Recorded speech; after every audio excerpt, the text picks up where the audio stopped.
ఓం శ్రీ సాయి సచ్చరిత్రము 5వ అధ్యాయము. పెండ్లివారితో కలిసి బాబా తిరిగి షిరిడీకి వచ్చుట. ఔరంగాబాద్ జిల్లాలో ధూప్ అను గ్రామము కలదు. అచ్చట ధనికుడగు మహమ్మదీయుడొకడుండెను. అతని పేరు చాంద్ పాటీలు. ఔరంగాబాదు పోవుచుండగా అతని గుర్రము తప్పిపోయెను. 2 మాసములు వెదికినా దాని అంతు దొరకకుండెను. అతడు నిరాశ చెంది భుజముపై జీను వేసుకుని ఔరంగాబాద్ నుండి ధూప్ గ్రామమునకు పోవుచుండెను. సుమారొక 9 మైళ్ళు నడిచిన పిమ్మట ఒక మామిడి చెట్టు వద్దకు వచ్చెను. దాని నీడలో ఒక వింత పురుషుడు కూర్చుని ఉండెను. అతడు తలపై టోపీ, పొడగైన చొక్కా ధరించి ఉండెను.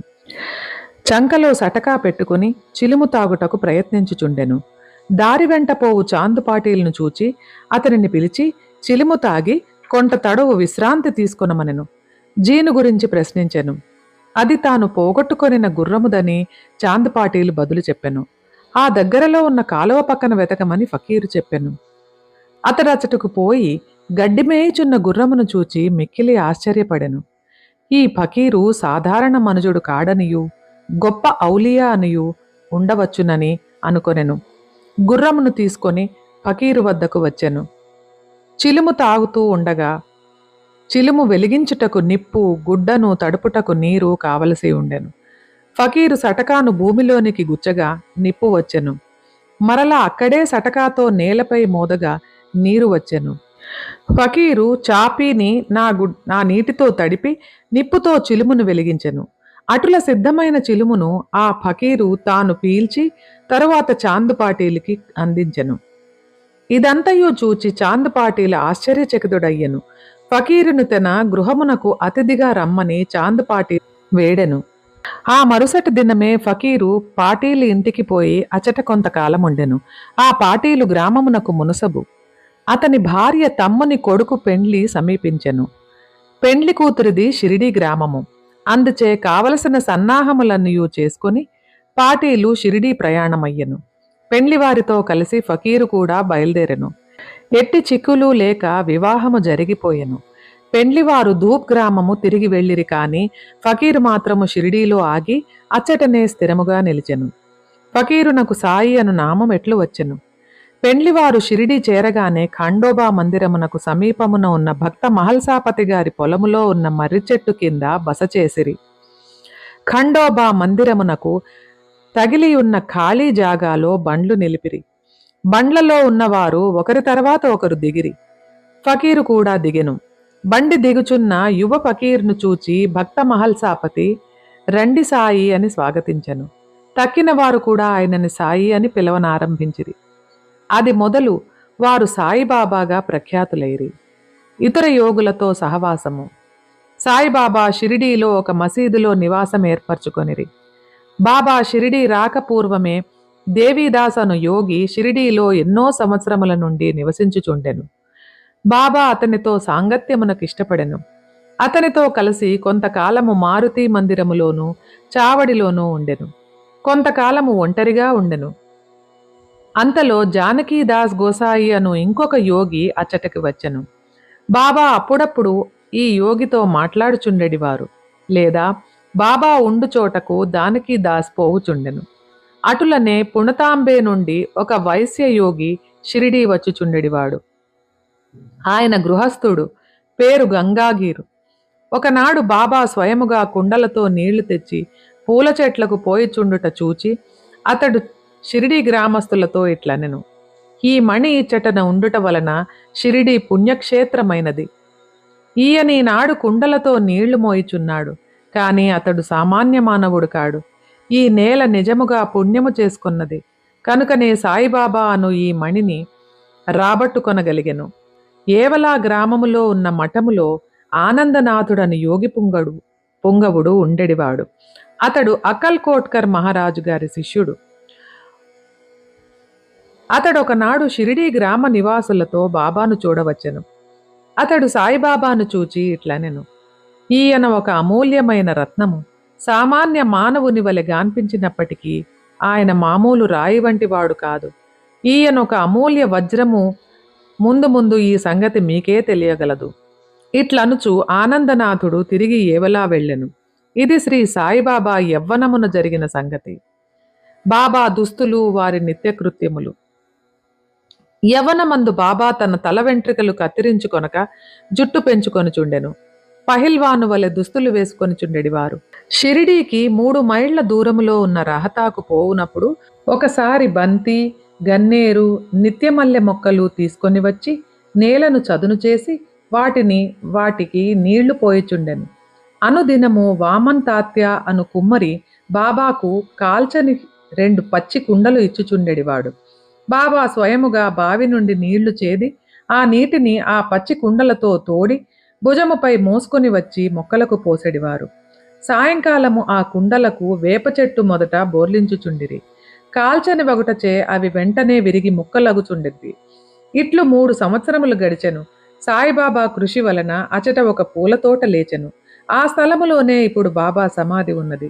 దానినే సమాధి మందిరమందురు. దానిని దర్శించుట కొరకు అనేక మంది భక్తులు విశేషముగా పోవుచున్నారు. వేప చెట్టు కింద ఉన్న పాదుకల వృత్తాంతము. అకల్ కోట్కర్ మహారాజు గారి భక్తుడు భాయ్ కృష్ణాజీ అలీ బాగ్కర్. ఇతడు అకల్ కోట్కర్ మహారాజు గారి చిత్రపటమును పూజించెడివాడు. అతడొకప్పుడు షోలాపూర్ జిల్లాలోని అకల్కోట్ గ్రామమునకు పోయి మహారాజు గారి పాదుకలు దర్శించి పూజించవలెనని అనుకొనెను. అతడచ్చటికి పోక మునుపే స్వప్నములో ఆ మహారాజు దర్శనమిచ్చి ఇట్లు చెప్పెను: ప్రస్తుతము షిరిడీ నా నివాస స్థలము. అచ్చటికి పోయి నీ పూజ యొనరింపుము. అందుచే అకల్కోట్ పోవలెనని తన నిర్ణయమును మార్చుకొని భై కృష్ణాజీ షిరిడీ చేరి బాబాను పూజించి అచ్చటనే 6 మాసములు ఆనందముతో గడిపెను. దీని జ్ఞాపకార్థము పాదుకలు చేయించి శ్రావణ మాసములో ఒక శుభదినమున వేప చెట్టు కింద ప్రతిష్ఠ చేసెను. ఇది 1834 సంవత్సరము శ్రావణ మాసములో, అనగా క్రీస్తు శకము 1912లో జరిగెను. దాదా కేల్కర్, ఉపాసిని బాబా అనువారు పూజను శాస్త్రోక్తముగా జరిపిరి. దీక్షిత్ అను బ్రాహ్మణుడు పాదుకలకు నిత్య పూజ కోసము నియమింపబడెను. దీనిని పర్యవేక్షించు బాధ్యత భక్త సగుణమేర్ నాయక్కు అప్పగించబడినది. ఈ కథ యొక్క పూర్తి వివరములు. ఠాణే వాస్తవ్యుడైన శ్రీ బివి దేవ్ బాబాకు గొప్ప భక్తుడు. వీరు మామలద్దారుగా పదవీ విరమణ చేసిరి. వేప చెట్టు కింద ప్రతిష్ఠింపబడిన పాదుకలకు సంబంధించిన వివరములన్నయూ సగుణమేర్ నాయక్ మరియు గోవింద కమలాకర్ దీక్షిత్ల నుండి సేకరించి పాదుకల పూర్తి వృత్తాంతము శ్రీ సాయిలీలా మాసపత్రిక 2వ సంపుటము మొదటి సంచిక 25వ పేజీలో ఈ రీతిగా ప్రచురించినారు. 1912వ సంవత్సరంలో ముంబై నుండి డాక్టర్ రామారావు కొఠారే అను అతడు షిరిడీకి వచ్చెను. వానితో బాటుగా అతని కాంపౌండర్ను మరియు అతని మిత్రుడైన భాయ్ కృష్ణాజీ అలీ బాగ్కర్ అను అతడును వెంట వచ్చిరి. షిరిడీలో వారు సగుణమేర్ నాయక్కు, జీకే దీక్షిత్కు సన్నిహితులైరి. అనేక విషయములు తనలో తాను చర్చించుకొనున్నప్పుడు సంభాషణ వశాత్తు బాబా ప్రప్రథమమున షిరిడీ ప్రవేశించి వేప చెట్టు కింద తపస్సు చేసిన దాని జ్ఞాపకార్థం బాబా పాదుకలను రాతితో చెక్కించుటకు నిశ్చయించిరి. ఈ సంగతి డాక్టర్ రామారావు కొఠారేకు తెలిపినచో ఆయన చక్కని పాదుకలు చెక్కించెదనని భాయ్ కృష్ణాజీ మిత్రుడైన కాంపౌండర్కు సలహానిచ్చెను. అందరూ ఆ సలహాకు సమ్మతించిరి. అప్పటికి ముంబై తిరిగి వెళ్ళిన డాక్టర్ గారికి ఈ విషయము తెలియపరిచిరి. వారు వెంటనే మరల షిరిడీకి వచ్చి పాదుకల నమూనా వ్రాయించిరి. ఖండోబా మందిరమందున్న ఉపాసిని మహారాజ్ వద్దకు పోయి తాము వ్రాసిన పాదుకల నమూనాను చూపిరి. శ్రీ ఉపాసిని బాబా దానిలో కొన్ని మార్పులు చేసి పద్మము, శంఖము, చక్రము మొదలగునవి చేర్చి బాబా యోగశక్తిని, వేప చెట్టు గొప్పతనమును తెలుపు ఈ క్రింది శ్లోకమును కూడా చెక్కించమనిరి. సదానింబవృక్షస్య మూలాధివాసాత్ సుధాశ్రావిణం తేక్తమప్యప్రియంతం తరుం కల్పవృక్షాధికం సాధయంతం నమామీశ్వరం సద్గురుం సాయినాథం. ఉపాసిని సలహాలను ఆమోదించి పాదుకలు ముంబైలో చేయించి కాంపౌండర్ ద్వారా పంపిరి. శ్రావణ పౌర్ణమి నాడు స్థాపన చేయమని బాబా ఆజ్ఞాపించెను. ఆనాడు 11 గంటలకు జీకే దీక్షిత్ తన శిరస్సుపై పాదుకలు పెట్టుకుని ఖండోబా మందిరము నుండి ద్వారకామాయికి ఉత్సవముతో వచ్చిరి. బాబా ఈ పాదుకలను స్పృశించి అతని భగవంతుని పాదుకలుగా నుడివిరి. వానిని వేప చెట్టు మూలమున ప్రతిష్ఠింపుడని ఆదేశించెను. ఆ ముందు రోజు ముంబై నుండి పాస్తా సేట్ అను పార్సీ భక్తుడొకడు మనీ ఆర్డరుకు ద్వారా 25 రూపాయలు పంపి ఉండెను. బాబా ఈ పైకము పాదుకా ప్రతిష్టకు అగు ఖర్చు నిమిత్తము ఇచ్చెను. మొత్తము 100 రూపాయలు ఖర్చయినవి. అందులో 75 రూపాయలు చందాల ద్వారా వసూలు చేసిరి. మొదట 5 సంవత్సరములు జీకే దీక్షిత్ ఈ పాదుకలకు పూజ చేసెను. తర్వాత లక్ష్మణ్ కచేశ్వర్ జఖాడే అను బ్రాహ్మణుడు పూజ చేయుచుండెను. మొదటి 5 సంవత్సరములకు నెలకు 2 రూపాయలు చప్పున డాక్టర్ కొఠారే దీపపు ఖర్చు నిమిత్తము పంపుచుండెను. పాదుకల చుట్టూ కంచె కూడా పంపెను. ఈ కంచెయు పై కప్పును కోపర్గాం స్టేషన్ నుండి షిరిడీకి తెచ్చుటకు 7-8 ఖర్చు సగుణమేర్ నాయక్ ఇచ్చెను. ప్రస్తుతం జఖాడే పూజ చేయుచున్నాడు. సగుణుడు నైవేద్యము దీపము పెట్టుచున్నాడు. మొట్టమొదట భాయ్ కృష్ణాజీ అకల్కోట్కర్ మహారాజ్ భక్తుడు. 1912వ సంవత్సరంలో వేప చెట్టు కింద పాదుకలు స్థాపించినప్పుడు అకల్కోట్కు పోవుటకు మార్గమధ్యములో షిరిడీ అందు దిగెను. బాబా దర్శనము చేసిన తర్వాత అకల్కోట్ గ్రామమునకు పోవలననుకొని బాబా వద్దకేగి అనుమతి నిమ్మనెను. బాబా ఇట్లనెను, అకల్కోట్లోనేమున్నది? అక్కడికేలపోయేదవు? అక్కడ నుండే మహారాజ్ ప్రస్తుతం ఇక్కడే ఉన్నారు.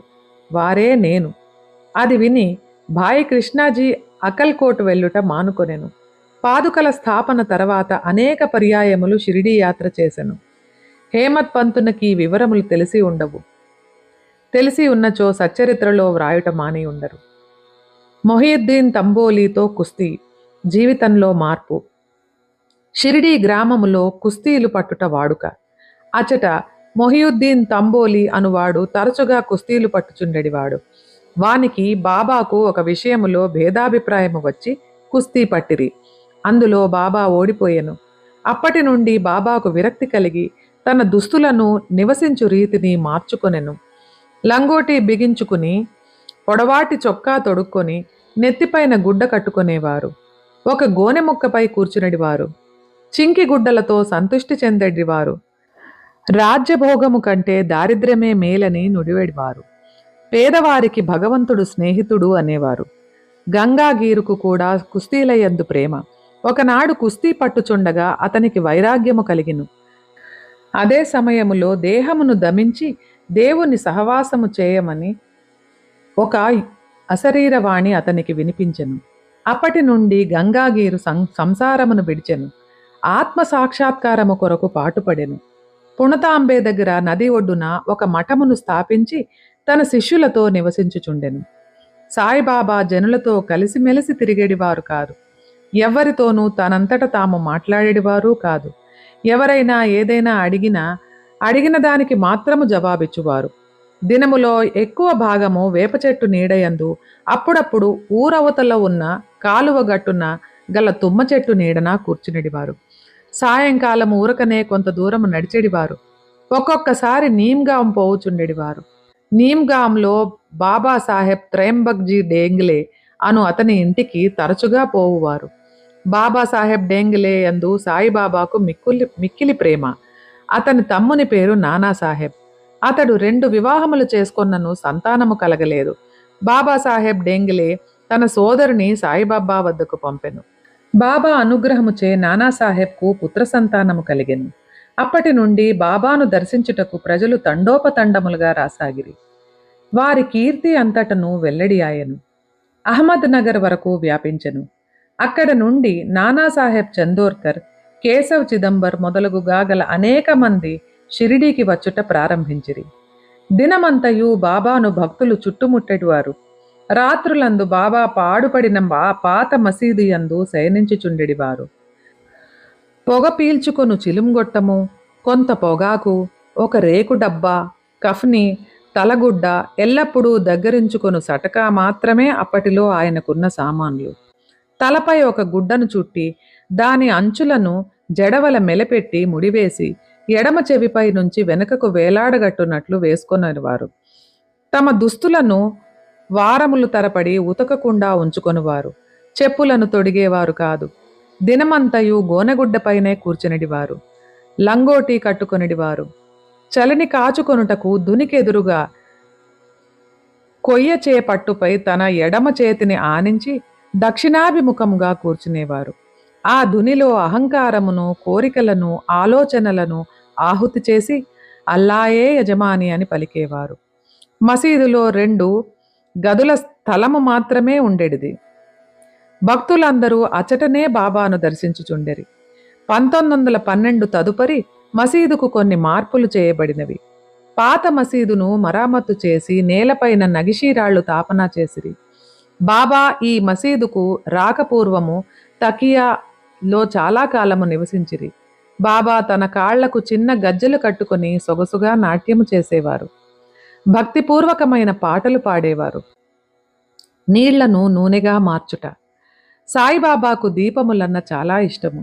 ఊరిలో నూనెను విక్రయించు షావుకారులు నూనె అడిగి తెచ్చి మసీదునందు రాత్రి అంతయు దీపములు వెలిగించుచుండెడివారు. కొన్నాళ్ళిట్లు జరిగెను. ఒకనాడు నూనె ఇచ్చు దుకాణదారులందరూ కూడబలుక్కొని బాబాకు నూనె ఇవ్వకూడదని నిశ్చయించుకొనిరి. బాబా వారి దుకాణములకు ఎప్పటి వలె పోగా నూనె లేదని చెప్పిరి. బాబా కలత చెందక వట్టి వత్తులు మాత్రమే ప్రమిదలలో పెట్టి ఉంచెను. నూనె వ్యాపారులు ఆసక్తిగా ఇదంతయు గమనించుచుండిరి. అడుగున 2-3 నూనె చుక్కలు మిగిలి ఉన్న తన రేకు డబ్బాలో నీటిని పోసి కలియపెట్టి ఆ నీటిని త్రాగివేసిరి. ఈ విధముగా ఆ రేకు డబ్బాలోని నూనె అవశేషమును పావనము చేసిన పిమ్మట మరల డబ్బాలో నీరు తీసుకుని ఆ నీటిని ప్రమిదలలో నింపెను. దూరముగా నిలిచి పరీక్షించుచున్న దుకాణదారులు విస్మయము చెందునట్లు ప్రమిదలన్నయూ తెల్లవారుదాకా చక్కగా వెలుగుచుండెను. ఇదంతయు చూచి ఆ షావుకార్లు పశ్చాత్తాపపడి బాబాను మన్నింపమని కోరిరి.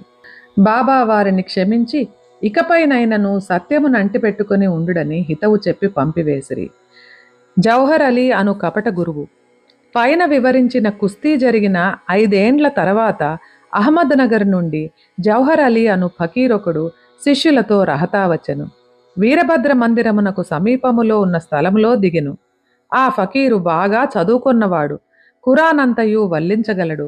మధుర భాషణుడు. ఆ ఊరిలోని భక్తులు వచ్చి వానిని సన్మానించుచు గౌరవముతో చూచుచుండెడివారు. వారి సహాయముతో వీరభద్ర మందిరమునకు దగ్గరగా ఈద్గా అను గోడను నిర్మించుటకు పూనుకొనెను. ఈదుల్ ఫితర్ అను పండుగ నాడు మహమ్మదీయులు నిలుచుని ప్రార్థించు గోడయే ఈద్గా. ఈ విషయములో వివాదము లేచి అది ఘర్షణలకు దారితీసెను. దానితో జౌహర్ అలీ రహతా విడిచి షిరిడీ చేరి బాబాతో మసీదునందుండసాగెను. ప్రజలు వాని తీపి మాటలకు మోసపోయిరి. అతడు బాబాను తన శిష్యుడని చెప్పువాడు. బాబా అందులకు అడ్డు చెప్పక శిష్యుని వలనే మసులుకొనెను. తర్వాత గురు శిష్యులిద్దరూ రహతాకు పోయి అచట నివసించుటకు నిశ్చయించుకొనిరి. గురువునకు శిష్యుని శక్తి ఏమీయూ తెలియకుండెను. శిష్యునికి మాత్రం గురువు యొక్క లోపములు బాగా తెలియను. అయినప్పటికీ బాబా ఆ కపట గురువును ఎప్పుడూ అగౌరవింపక శిష్య ధర్మమును శ్రద్ధగా నెరవేర్చుచుండెడివారు. అప్పుడప్పుడు వారిద్దరూ షిరిడీకి వచ్చిపోవుచుండెడివారు. కానీ అధికముగా రహతాలోనే నివసించేవారు. షిరిడీలోని సాయి భక్తులకు బాబా ఆ విధముగా రహతాలో నుండుట ఎంతమాత్రము ఇష్టము లేకుండెను. అందుచే వారందరూ కలిసి సాయిబాబాను మరల షిరిడీకి పిలుచుకొని వచ్చుటకు రహతా వెళ్ళిరి. వారు రహతాలో ఈద్గా వద్ద బాబాను ఒంటరిగా చూచి వారిని తిరిగి షిరిడీ తీసుకుని పోవుటకు వచ్చినామని చెప్పిరి.